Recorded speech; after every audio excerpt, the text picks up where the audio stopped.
This is our fucking city. He just shook up the world. I don't even know where you're sitting at.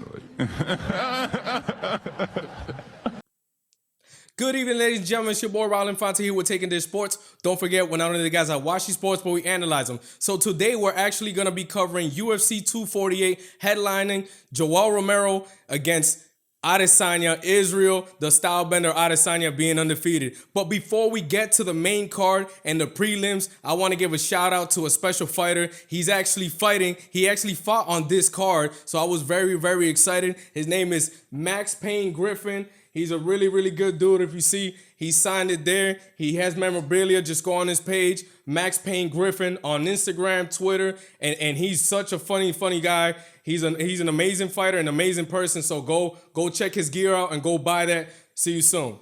So listen, we're gonna continue on, like I said, with the main event of the evening being Yoel Romero against Israel Adesanya. This was a unique situation for Romero because he's 0-2 right in his last two fights prior to fighting Adesanya. They were close fights against Robert Whittaker, but you know what? He got this opportunity because Paulo Costa tore his bicep, and you know what? A lot of people gave the nod anyways to Yoel Romero against Paulo Costa. So you know what? I wasn't mad when I saw Adesanya actually calling him out. I was really, really excited. The way that it led up to everything, all the drama with Adesanya making his Twin Tower comments to Yoel Romero doing backflips when they're dancing off. It was just an amazing setup for the fight. But unfortunately, the main event was uneventful. That's the one word that I have to describe this fight. In that first round, you have Yoel Romero that is popping out. Boom, he has that weird style. Lures you to sleep, right, and then explodes. Adesanya is very cautious. He understands that. He saw, again, the film against Whittaker and sees the damage that he inflicted on him. It only takes one for this guy to knock you out. Look at Chris Weidman. He was losing in that fight. You know, Luke Rockhold, he wasn't doing much. He hits you once. Robert Whittaker said he hits like a tank, and I believe it because guys go to sleep. So what did Adesanya do in that first round? He tries to close the distance. You see Romero, he lands an overhand right, and after that, it was circling in the octagon for all 5 rounds for Adesanya. He did a great job, I will say, using the leg kicks to damage Romero's ability to move. But we all know that Romero, you know, came out there and said, hey, you know, it takes two to tango. Both of them were saying the same thing. They were blaming each other, but Romero's a counter puncher, and he lacks the activity. And that's why I think that he loses most of his fights, because when it does go to decision, I don't feel like he does enough because he just looks for the right opening in order to land. Adesanya is a very lengthy person, and he understands, hey, I have to stay out of this guy's wheelhouse so he's not able to hit me. So what did he do? He did not care what the fans had to say. He did not care that Dan Migliotta came out in the 4th round as the referee and told him, hey, this is a championship fight. Give the judges something to judge. That is embarrassing, but it takes a lot of discipline for a fighter to say, you know what, this is my game plan. I'm going to give 25 minutes of this boring style and get this W to go 19-0. And ultimately, that's what he did. So congratulations to Adesanya. But listen, the guy that I'm looking forward to fighting Adesanya is Paulo Costa. We saw how dangerous Kevin Gastelum looked against Israel Adesanya. Imagine a guy that's much bigger than he is, right? Much bigger than Gastelum, has more power, uses his... Oh my, he's unbelievable. And another fighter that's undefeated, 13-0. You know, he's saying that he's close to 100%, wants to return in International Fight Week in July. I can't wait to see it happen. I think if there's anybody that could beat Adesanya in this division, would actually be Paulo Costa because of his constant forward pressure. He's not like Yoel Romero. He's not going to wait for a counter. He's pushing forward, closing the distance. He's not going to let Adesanya move around like that. He cuts off the octagon, uses strong body kicks, uses strong head kicks, all the hooks, everything all together. But again, it's an intriguing fight for Adesanya because he's so clean with the strikes. He can also counter. Paulo Costa is hittable. You saw it against Uriah Hall. He was able to get clipped, and boom, he dropped on one knee. He ended up winning that fight by knockout, but it's about blueprints. Adesanya has that in his head. He sees that. Soon as Costa opens up, he has opportunities to hit him. So that's the future of the middleweight division. And Adesanya, man, for him to have the resume of fighting Robert Whittaker, Joel Romero and then Paulo Costa and say that he beat all 3 fighters, that's an amazing, amazing accomplishment just there, especially for a guy that hasn't even been in the UFC for 2 years. So that actually covers that fight. Let's go ahead and cover Joanna, the return of Joanna in a championship fight once again against Weili Zhang. Man, that was an amazing, amazing fight. Has to be candidate for Fight of the Year. Reason being is because people don't understand how difficult it is. Somebody like Zhang being the champion, she has all the pressure. She won the title against Andrei in China, but he was the difficulty with all this coronavirus situation going on. She had to move from China, go to Abu Dhabi, and then eventually end up in the United States. That's a lot of movement. It's body fatigue. A lot of fighters say, hey, they feel jet lag. And imagine having to move over and over again and find out that you're fighting Joanna.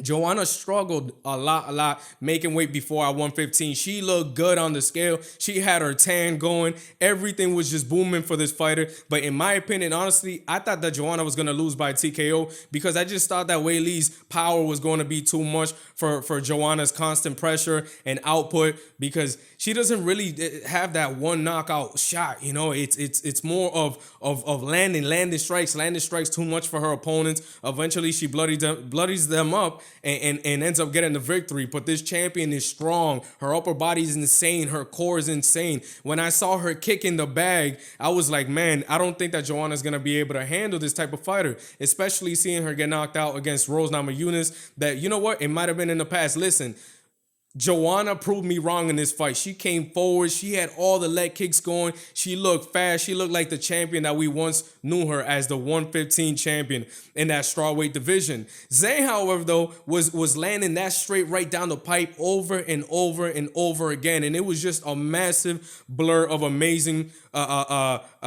accomplishments by those two fighters over 25 minutes. No complaints. It was insane to actually analyze that fight because everything was going so fast. Again, the power of Weili, I think, was the biggest difference in this fight. And you know what? When I heard that it was a split decision, again, typically I'm one of those guys that's like, why is this a split decision? Because most fights, you know, I do have a strong opinion on who's the winner, who's the loser. But this fight, man, when I heard the split decision, I was like, you know what? That's fair. But I gave it to Weili because of the power and ultimately the damage that she inflicted on Joanna. You saw her head, the swelling was insane of the amount of punches that she took. She is a warrior. She said that it obviously was affecting her, but she kept pushing forward. It did not phase her. It did not look like it was phasing her in the fight because of speed. Everything was just there. I can't wait to see it again, whether it's a rematch or a fight against the winner of Andrade and Namajunas. That's going to be a crazy fight. You know, Rose is going to be fighting. That's the return and the rematch, April 18th. If she goes and ends up winning, that would be an amazing fight. Weili versus Zhang. I can already see that fight in the promotions. Why not make it in Dublin, right, with the return of Conor McGregor? So again, that's my analysis for this fight. So let's go ahead and move on to Dariush versus Klaus. What an amazing fight. You had two massive guys that in the lightweight division that have a lot of promise moving up. Klaus was 11-1 before this loss, and Dariush has his 4 losses, but man, he's been on a tear lately. And in this fight, he came in and both fighters was swinging for the fences in that first round. It was really close. It could have gone either way, but in the second fight, this is where everything turned around, right? You have Dariush that actually got hurt with an overhand shot, an overhand right, and it stunned him. You saw him wobbling back, and we've seen it before in so many fights. When fighters start to backpedal, what ends up happening, the aggressor opens up and gets countered, and that's exactly what happened. Dariush was able to land an overhand left square on the jaw that once you saw Klause's mouth guard come out, you're like, oh man, what is happening right now? Both fighters hurt in a span of not even a minute. So that's entertainment for me right there. So yeah, that ends up happening, and Klaus is too hurt. Dariush goes for the kill, smells the blood, and guess what? He gets the finish. I like it. And I even like the fact that he called out who? Robert Whittaker to be his next opponent. So that's another fight right there that's amazing. Robert Whittaker needs a victory, especially, you know, since losing his title, not many people are giving him another chance against Adesanya. He's probably looking at this fight saying, hey, I got knocked out in my last fight, but you guys had a lot more fun watching me in Australia going at it with Adesanya for 2 rounds than watching Romero and Adesanya go for 5, right? yeah, I understand that's the logic. But again, I think Robert Whittaker should not worry about the title right now. Worry about bouncing back and take that fight against Dariush and make that an amazing, amazing event, right? So that ends up covering that. Here we go. Alex Cowboy Oliveira against Max Griffin. Max Payne Griffin. Let me just say something real quick. To me, Cowboy Oliveira is probably the most annoying nickname in the UFC to me. Reason being is because of Cowboy Cerrone being such a popular fighter. I don't think that when you have such a popular name that you should copy a fighter. I would have changed it or translate the word cowboy into the Portuguese way of saying it and then keep it that way. Just be creative. So anyways, that's a random fact. Let's go back to the fight. Remember, Max Payne Griffin, baby, we were out here representing. He was representing Sacramento. Didn't end up getting the W, but hey, things happen. He's a fighter, and you know, this fight was entertaining from the start. So we have Cowboy Oliveira that really, really needed a victory. He had been on a losing streak, and you know how the UFC is. If a fighter is getting older and they're not getting any victories, what ends up happening, hey, you get cut randomly, and obviously we didn't want that for such an entertaining fighter. So the first round comes up, and Oliveira looks sharp. He's landing punches over and over, and you could see that Max Griffin was having difficulties closing the range. He actually had to go for a few takedowns, was able to secure 2 takedowns in that round, but I felt like Oliveira did enough with the precision that he had in order to seal that first round. And I also love that front jab kick that he was using to keep Griffin off of him. If you guys don't know what the front jab kick is, just look at the Conor McGregor fights. He uses it in every single fight, which is that front quick kick straight to the core that helps out with the distance and obviously drains the gas tank for the following fighter. In the second round, massive punch landed by Alex Oliveira, which was an uppercut while Max Griffin was coming down. He landed an uppercut at the point that, you know, the referee stopped the fight for a second, called a timeout. Obviously, everybody's booing. I'm booing. I want this fight to keep going because Max Payne Griffin fights at his best when he's bleeding, you know. So there you go. The referee says that the fight is good to go, so let's continue on with this fight. Second round happens, and Max Payne Griffin, I thought he did a lot better with his output. Again, was able to get his takedowns, do a little bit of ground and pound. I don't feel like Oliveira was as sharp in that second round, so I had it close, going 1-1 into that third round. Third round happens, and it's more of the same. Here we go. There's 2 minutes left in this fight, and Max Payne has pretty much side control. And here, Alex Oliveira did a good job of maintaining wrist control, so Max Payne Griffin was not able to land his blows. When it came down to those 2 minutes, knowing that he potentially was down in this fight, I thought in those last 2 minutes that he could actually go out and rob that round. But unfortunately, he wasn't able to land enough elbows or just hammer fists or any shots from the top in order to steal that round. So, man, I really didn't want that to happen. But you know what? It was an amazing fight. You had both fighters bleeding. You had a very close decision call, but it ended up going to Cowboy Oliveira in this fight. Congratulations to him. That's all I got to say. But again, Max Payne, there's not going to be a day I don't watch you, man. That was an amazing fight. So actually, with that covers the main card of the night. We're going to give credits to the prelims because they were also very, very good, especially with the return of Sean O'Malley. We'll continue on after this short break.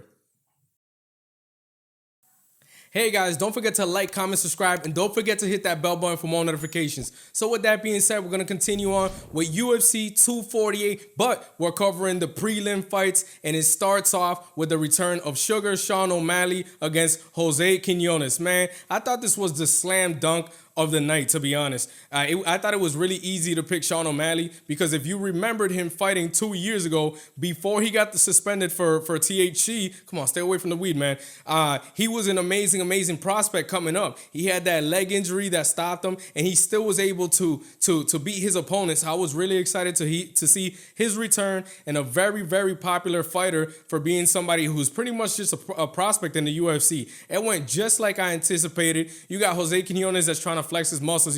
He's trying to press the action, move forward against Sean O'Malley, but O'Malley's footwork was just way too much. In that first round, O'Malley instantly lands an overhand right follows it up with a head kick, and then ground and pound. That's the end of the fight. Man, listen, like I said, it's a slam dunk, and honestly, I figured that the UFC would do that because he would need a tune-up fight, after 2-year layoff. I mean, who's judging, right? Many fighters do it.